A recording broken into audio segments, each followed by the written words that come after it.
So next up, Kate Callaghan. Kate is an holistic nutritionist, personal trainer, and dietitian with over 13 years of experience in the health and fitness industries. She is passionate about helping others achieve optimal wellness through nutrient-dense traditional whole foods, adopting mindful and sustainable life practices, and moving in ways which rejuvenate rather than deteriorate the body. Kate's goal is to educate, inspire, and empower others to live life to the fullest each and every day. And even though she's been spending the last few months growing a tiny human, as you can see, she's also managed to find the energy and mental clarity to write a book. I don't know how she's done that. So it's a very recently released ebook on healing hypothalamic amenorrhea and restoring fertility using a holistic approach. That's actually the only reason why they wanted a doctor to be the MC, because I can pronounce things. Yeah, so restoring fertility using a holistic approach, and that's from an ancestral perspective. And that can be found on her website, which is theholisticnutritionist.com. Now, I don't know what old Muldoon would have said about Australians who choose to move this side of the Great Divide. Although I don't think even old Muldoon could have possibly anticipated the repelling effect of Tony Abbott. But we are very grateful that Kate has shown her class by making the astute relocation to beautiful Wanaka, and she perfectly timed that to become an integral part of our society from its inception. Now, Kate and I have shared quite a few tricky patients over the last 12 months, and I've seen the power of her approach firsthand, particularly in this difficult area of fertility. And I've learned heaps in the process, because frankly, you women are just too complicated, and it takes one to understand one, apparently. So speaking for us for the third time, this time on fertility versus famine, a delicate balance of survival, please welcome Kate Callaghan. Thank you. I knew there was going to be some dig. There's always a dig at me. Either it's about me being an Australian or a dietitian, or both. I think last time was both. Fertility versus famine. What do they have in common? How do they affect each other? Do they affect each other? So what is fertility? Fertility is the ability to conceive and bear children and become pregnant through normal sexual activity. This depends on the ability to ovulate, to produce a viable egg each month, which the sperm can then fertilise. No ovulation, no egg, no fertilisation, no baby. Make sense? Pretty straightforward. The only thing we might differ on is what is normal sexual activity. Well, let's not go there. Now, what is famine? So, a couple of definitions of a famine. Extreme scarcity of food. Scarcity. I don't need to give people something to give me a dig about. Hunger, starvation, and acute insufficiency are the state of needing something that is absent. Now, what, where, or who do you think of when you hear the term famine? Africa? Starving children. Yeah. Like this? Yeah, is that what you think of? So, last week I watched a fabulous documentary called Salt of the Earth. Has anyone seen it? No, I recommend that you go and see it. It's about a famous photographer called Sebastião Salgado. He travelled to Ethiopia during a time of famine. Now, this was apparently imposed by the government, so it wasn't by choice. There was an extreme lack of food. And as you can see, these people are emaciated. It's really, really quite a confronting situation. And other than obviously seeing that this is a dire state, it actually really made me concerned about our state and how ungrateful we actually are sometimes. And how we don't realise how lucky we are. Anyway, that's beside the point. Now, this actually was meant to say, can these coexist together, fertility and famine, but, you know, I've got baby brain and things go haywire sometimes. So, can they coexist, fertility and famine? So we know that fertility is essential for our survival as a species. However, our immediate survival will be prioritised over fertility and the survival of the human race. That's just the way the brain works. If your brain senses a famine or a need to fight or flee, it will shut off all non-vital processes. Reproduction is one of these processes. We know that in times of famine, that rates of fertility were low. This makes sense. Creating a human is an energy-intensive process. It requires a large amount of calories, an abundance of nutrients, and the body needs to feel safe, as opposed to being locked in a stress state where reproduction seems wasteful. Now we know that people could fall pregnant in times of famine. If you look back at those people in Ethiopia, they did fall pregnant, and some of them carried babies to term. But maternal and infant mortality rates were pretty high. It wasn't an ideal situation. So how is this relevant today in our urban jungle, where we're clearly not in a state of famine? In fact, most of us have access to an abundance of food, yet rates of infertility are increasing. So the World Health Organization has ranked infertility as the 5th highest serious global disability. Now, admittedly, this takes into account developing nations as well as developed nations. But if we look at more local data, now I've used Australian because I'm Australian, so let's just deal with it. About 1 in 6 Australian couples will struggle with infertility, and this is old data, so it's likely to be higher now. In 2010, over 56,000 women in Australia and over 5,000 women in New Zealand required assisted reproductive technology to fall pregnant. And of those who fell pregnant, only about 18% of those resulted in a live delivery. That's pretty dismal, don't you think? So what's going on? Could these situations be a type of famine? What do you think? All of them? Potentially, yeah. So potentially in a state of famine. So we've got the chick doing CrossFit who's really ripped. We've got the anorexic woman, and we've got a man who appears to be overweight, enjoying his chips, but he's got a Diet Coke. So truth be told, we can't actually know just by looking at people if they're going to be in a state of famine or if they're infertile. We can't know just by looking at people. However, there may be similarities with these people as those in an actual famine. So some of the markings of a famine include lack of nutrition. Now this could be total calories and or nutrients. And by nutrients I mean vitamins, minerals, carbs, fats, protein, all of that jazz. Psychological stress and suppressed immune system. Do we see these in today's society? Yeah? I think a little child just said yes. Absolutely. In all of the above scenarios, it's quite possible. So the image of the anorexic woman, she's most likely depleted in calories and nutrients. The woman doing CrossFit, a high likelihood that her calories are insufficient for a healthy ovulatory cycle. And then there's the overweight man having his Coke and chips, Diet Coke. Probably not lacking in calories, but perhaps in nutrients, possibly in a state of overfed yet undernourished. So what would I know? I didn't expect the screen to be that big. That's me. So fertility, self-explanatory. I've got a bit of experience there. I didn't think I'd be able to come up here, but I'm excited to be here. I'm 33 weeks pregnant. Martin's already told me some horror stories this morning about needing to go into labour at 31 weeks. I feel confident that there are at least 3 doctors in the room. So a little bit of experience with the fertility. I'm not just bloated. What about famine? So what about famine? Have I experienced a state of being undernourished? Have I experienced psychological stress? Have I experienced a suppressed immune system? Unfortunately I have, and they all contributed to my infertility. So if you came to the Christchurch event, I spoke a little bit more about this. A few years ago I looked like that. Maybe looking healthy, I don't know, what do you think? Yeah, yep. So I had, you can't really see it there, but I had a 6-pack. And for the record, a 6-pack doesn't make you happy.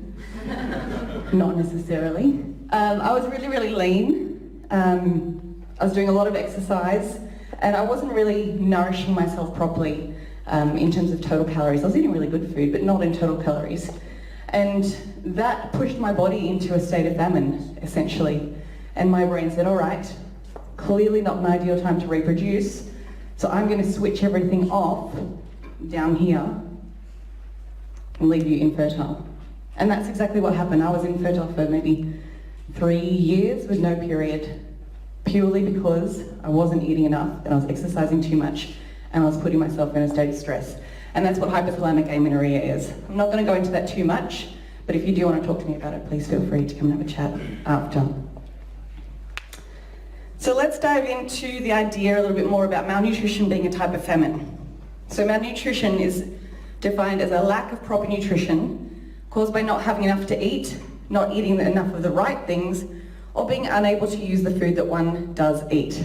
And that last factor is more pertaining to, say, if you've got digestive issues, or if you're eating too fast and eating on the run, your digestive system's not going to be able to work properly, you're not going to utilise everything that you're eating.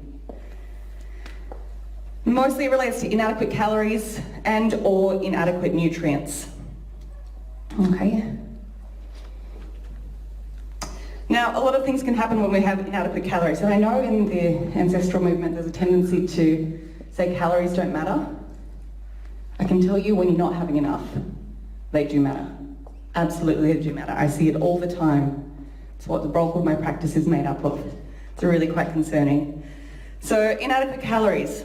It's going to slow down your thyroid function. Your thyroid controls pretty much everything in your body, all of your metabolism. If your thyroid slows down, that in itself can affect fertility in a negative way. Inadequate calorie intake also signals to the brain that there is insufficient energy for reproduction, which can lead to hypothalamic pituitary gonadal dysfunction, which is just science speak for poor communication between the brain and your sex organs. And that's what happened to me. My brain stopped communicating to my ovaries. I stopped producing sex hormones, estrogen, progesterone, testosterone. I didn't ovulate. My fertility went downhill. I stopped myself from swearing then, very good. And remember, reproduction is an energy intensive process, so we do need those calories. So, how many? So here's a little bit of a table that provides a bit of an outline based on a female aged 30 to 60. Men would require more than this. Yes, take a photo. Take a photo and use it as a reference and make sure that you're getting enough food, please, and share it. Now most women I see, and some men, are eating far below their requirements. And when I show them these numbers, they're initially a little freaked out and concerned that they'll put on weight. But the reality is, these are approximate amounts of what the body requires to be firing well on all fronts. If there's a lack of calories around, fertility will be affected, as reproduction is not vital for our survival. Your heart, lungs and brain are, so resources will be diverted here instead. We don't need to reproduce to survive as an individual. Yes, as a species, if we want to continue on, but not as an individual. Now the RMR is the resting metabolic rate. That's basically the amount that you need to stay in bed all day and do nothing. Not even get up and go to the toilet. So obviously no activity in bed. So I was around 58 kilos in that picture. I was doing a lot of exercise, maybe 2 hours of exercise a day. So that would put me at about needing 2,400 calories around there, maybe more. I was having about 1,400 calories a day.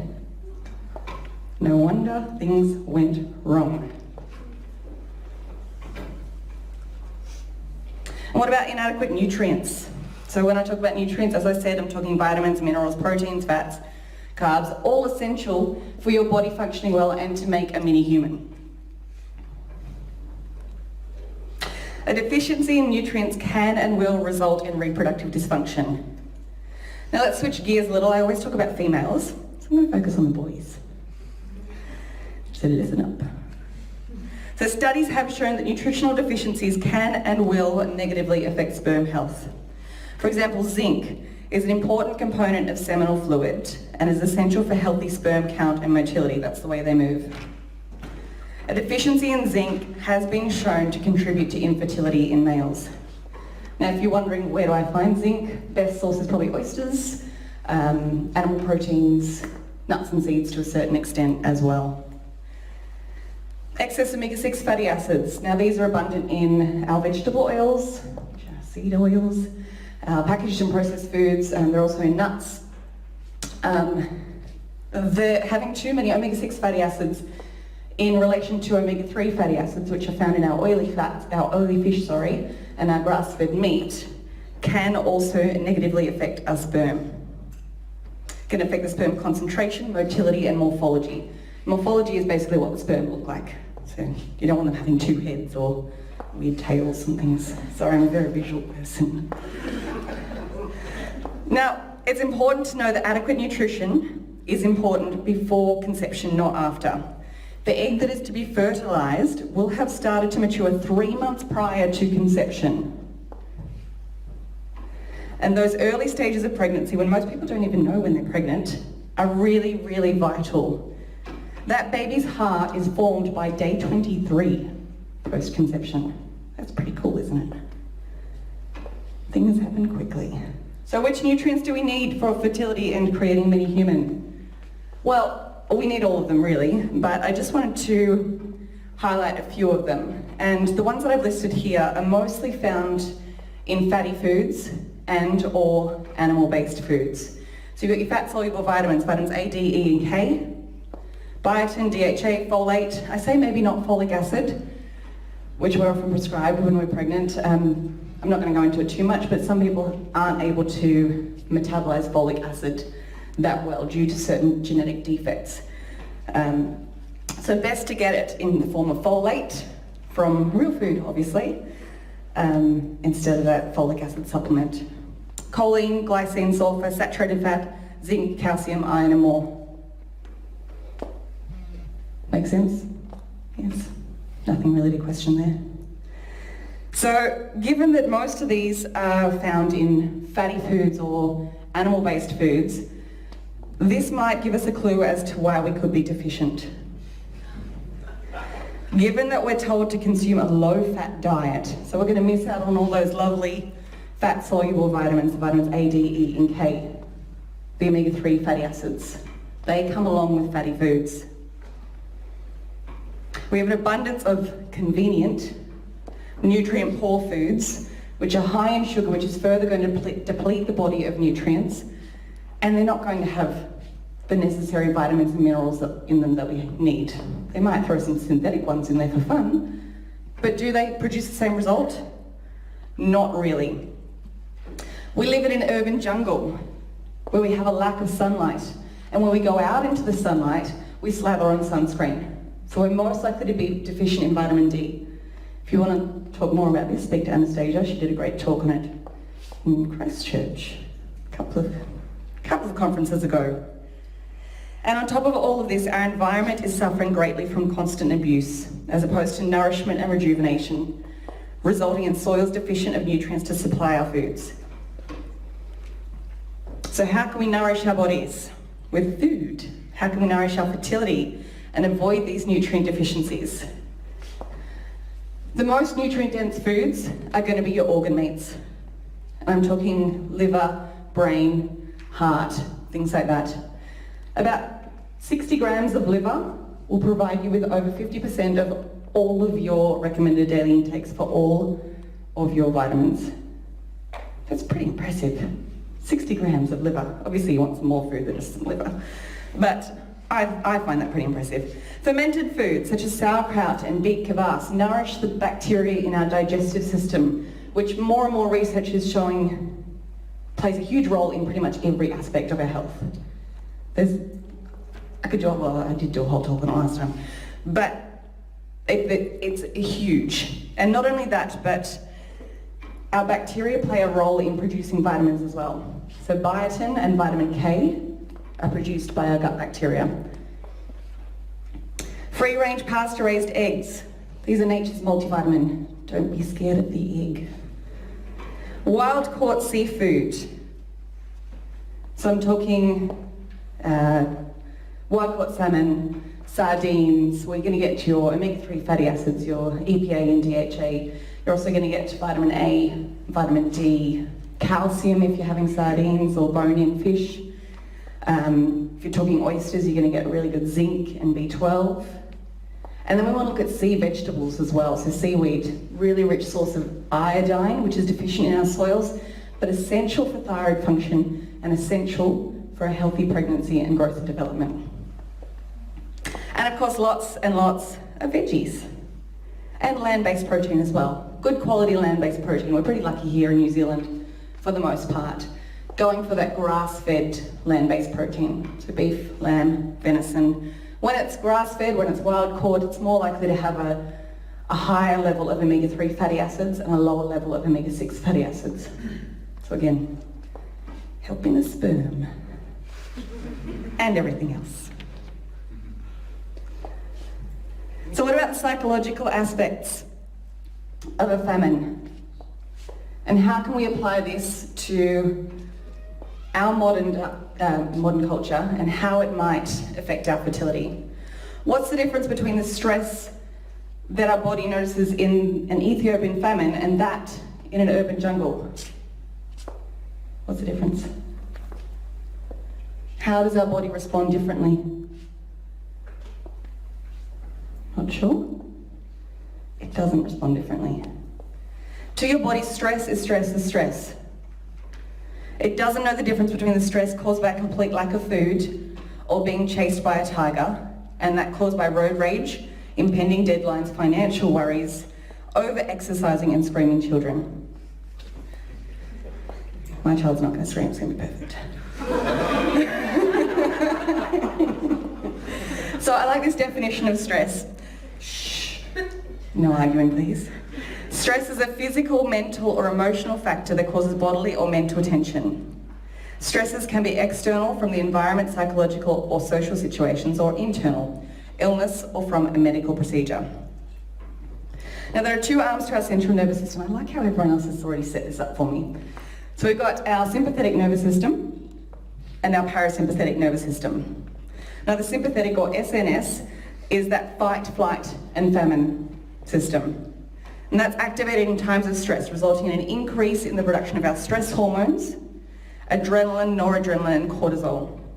Now this helps to amp up our heart rate, our blood pressure, our breathing, and mobilises glucose into the blood so we can use it. This is good. We need that sometimes when the tiger's chasing us. We don't need it all the time, okay? It should be one of those on-off things, not on all the time. Parasympathetic nervous system, the PNS, is our rest, digest and reproduce system, which is activated when we're in a state of calm, what Lulu was talking about before. And this is when our SNS is not activated. They will not be activated simultaneously. And when the SNS system is activated, that's stress response, as stress hormones increase, sex hormone production will decrease. Now this happens via a couple of mechanisms. One way is both can be produced by the adrenal glands. So stress hormones are predominantly produced by the adrenal glands, which sit on top of our kidneys. Sex hormones are produced to a small extent by our adrenal glands. More so when we enter menopause, but pre-menopause, they play a role as well. Now they both have the same starting point. They all start from cholesterol. Hint, we need fat. Cholesterol's good. But then this moves on to pregnenolone, and that's really where the two diverge, okay? When we're stressed, pregnenolone will go to the production of stress hormones. When we're relaxed, pregnenolone will go to the production of sex hormones.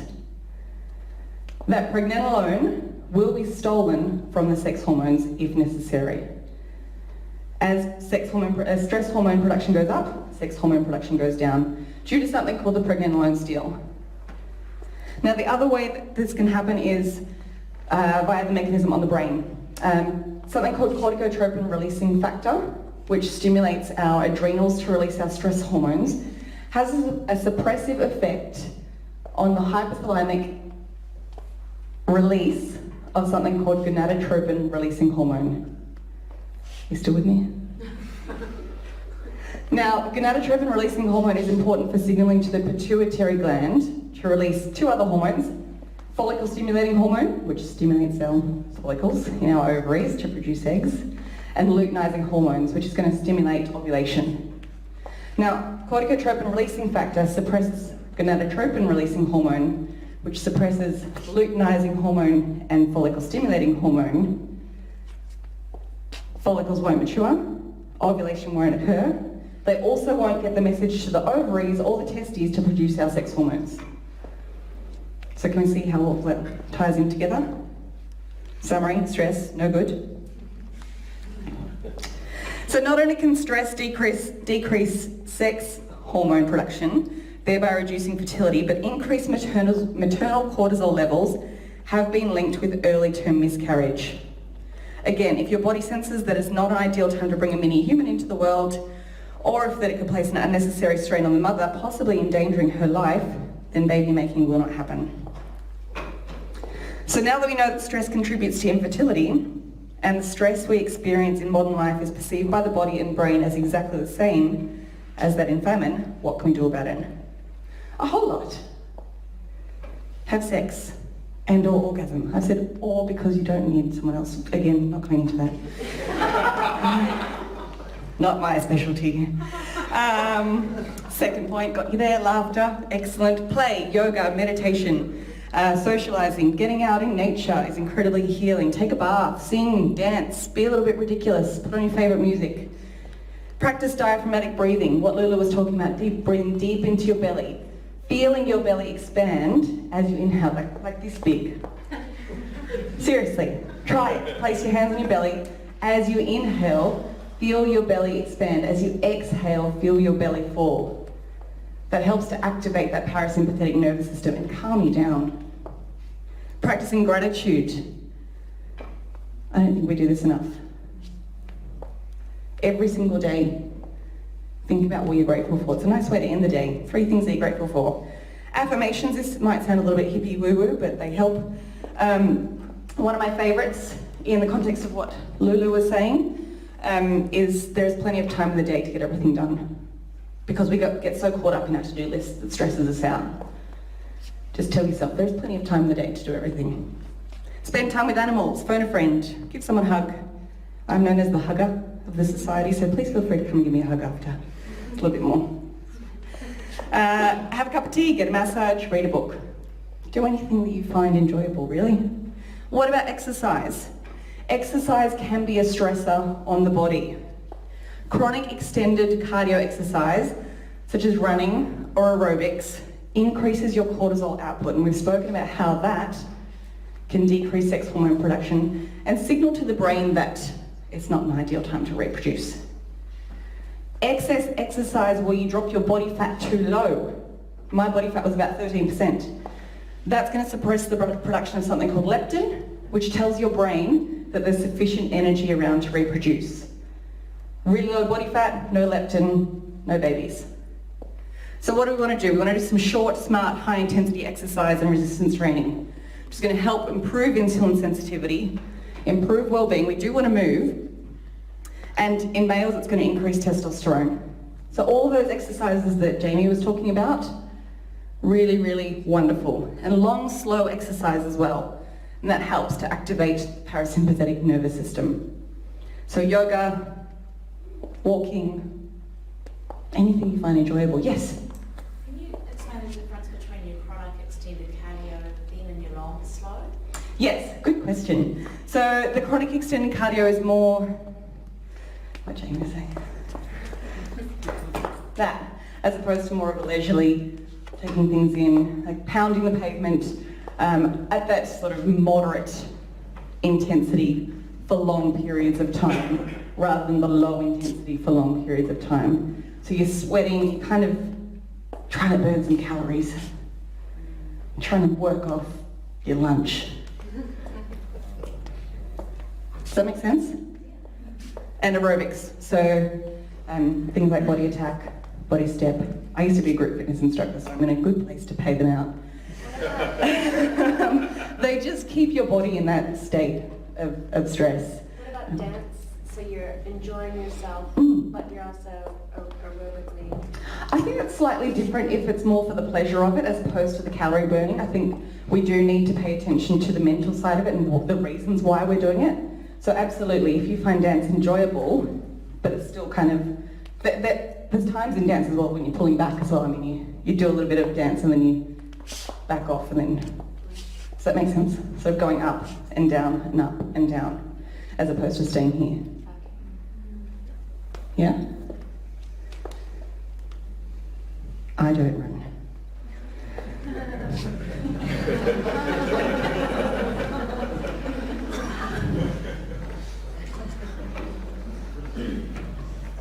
So exercise for fertility.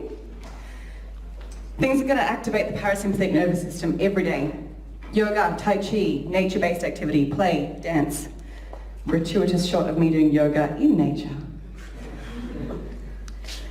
Many years ago. No, last year. As you can see, there's no belly. Functional resistance exercise 2 to 3 times a week. Free weights, body weight, functional equipment. Some of the stuff that we're going to do this afternoon. Great example of what you should be doing a few times a week. High intensity interval training. Possibly 1 to 3 times a week. I say depending because it really depends on where you're at in terms of your hormones. Some people might need to cut out all intense activity. A lot of my clients need to cut out all intense activity because their hormones are just right down. Can't stop myself from swearing. Tabata and sprints if you're in a good place. In summary, famine and fertility, they don't mix.